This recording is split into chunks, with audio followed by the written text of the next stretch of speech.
15 வசனத்துல என்ன வாசிக்கிறோம் என்றால், அப்போஸ்தலனாகிய பவுல் சொல்றாரு, கிறிஸ்து இயேசுவுக்குள் விருத்த சேதனமும் ஒன்றுமில்லை, விருத்த சேதனம் இல்லாமையும் ஒன்றுமில்லை.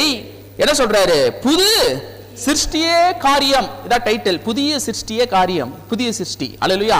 அப்ப என்ன சொல்ல வர்றாருன்னு பாத்தீங்கன்னா, கலாத்தியர் சபைக்கு ஒரு காரியத்தை சொல்ல விரும்புறார். அதாவது இந்த கலாத்தியர் சபைக்கு இயேசுடைய கிருபை, தேவனுடைய மகத்துவம், அவர் என்ன செய்திருக்கிறார், சிலுவையின் மூலமாக, மீட்பின் மூலமாக நம்மளுக்கு எப்படிப்பட்ட ஆசீர்வாதங்கள் நம்மளுக்கு சொந்தமாக இருக்கிறது, எப்படிப்பட்ட காரியங்கள் தேவன் நமக்கு செய்திருக்கிறார் என்பதை அந்த ஜனங்களுக்கு போதித்து, ஜனங்கள் அற்புதமாக அந்த சபையில நடக்கிறார்கள். ஜனங்கள் விசுவாசிகள் எல்லாம் அற்புதமாக அந்த மந்தை ஆடுகள் மெய்ப்பனுக்கு கீழ்ப்படிந்து, அந்த வார்த்தைக்கு கீழ்ப்படிந்து, சத்தியத்துக்கு கீழ்ப்படிந்து அவர் நடந்து வாழ்ந்து கொண்டிருக்கிறார்கள்.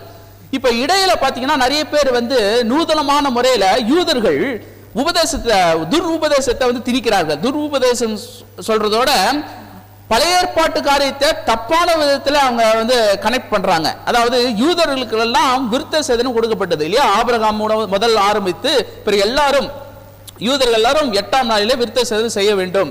அப்பதான் அவங்க யூதர்கள். நீங்கள் யூதா ஒரு கன்வெர்ட் ஆகணும். இப்ப ஒரு மதத்துக்கு நீங்க மாறணும்னா சில வழிமுறைகள் இருக்கிறது இல்லையா? கிறிஸ்தவத்துக்கு வரணும்னா சில காரியம் செய்யணும். அதே மாதிரி ஒவ்வொரு மதத்துக்கு போகணும்னா நீங்க அவங்களுக்கு கன்வெர்ட் ஆகணும். அந்த மாதிரி ஆவனாதான் அவங்களை என்ன பண்ணுவாங்க, ஏற்றுக்கொள்வார்கள். அப்ப நீங்க யூதன் ஆக வேண்டும் என்றால் விருத்த சேதனம் செய்ய வேண்டும். அந்த மாதிரி ஒரு முறைமை அங்க இருந்தது. இன்றைக்கும் அதை செய்து கொண்டிருக்காங்க. விருத்த சேதனம் செய்து கொண்டுதான் இருக்கிறாங்க இல்லையா?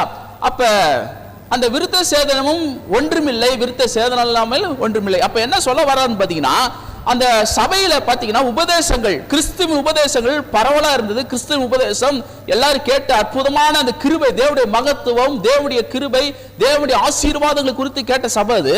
நடுவுல இடையில யூதர்கள் விருத்த சேதனம் செய்யணும்ட்டார். யாருக்கு சொல்றான்னு பாத்தீங்கன்னா, புறஜாதி. புறஜாதி என்றால் ஏதோ கெட்ட வார்த்தை கிடையாது. புறஜாதி என்பது யூதர் அல்லாதவர்கள் யாரா இருந்தாலும் ஒரு புற மக்கள்.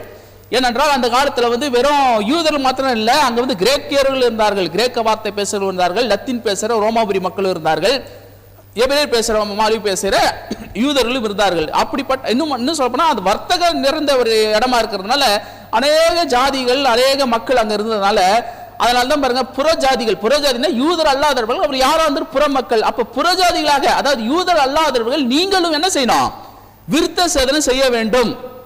நீங்களும் விருத்த சேதனம் செய்யணும்னு அந்த ஜனங்களுக்கு உபதேசத்தை யூதர்கள் சொல்லிட்டாங்க. அப்ப உபதேசம் பாத்தீங்கன்னா அற்புதமா போயிட்டு இருக்குது, அற்புதமான காரியம் போயிட்டு இருக்கும்போது நடுவுல இடையில தப்பான ஒரு போதனை போதிச்சிட்டாங்க. ஜனங்களுக்குள்ள ஒரு தடுமாற்றம் இல்லையா? தடுமாற்றம் ஆயிடுச்சு. ஜனங்களுக்கு என்னதான் உபதேசம், என்ன நம்புறது, நம்ம விருத்த சேதனம் செய்யணுமா இல்ல விருத்த சேதனம் செய்யலாமா, என்ன இது குழப்பம் ஆயிடுச்சு.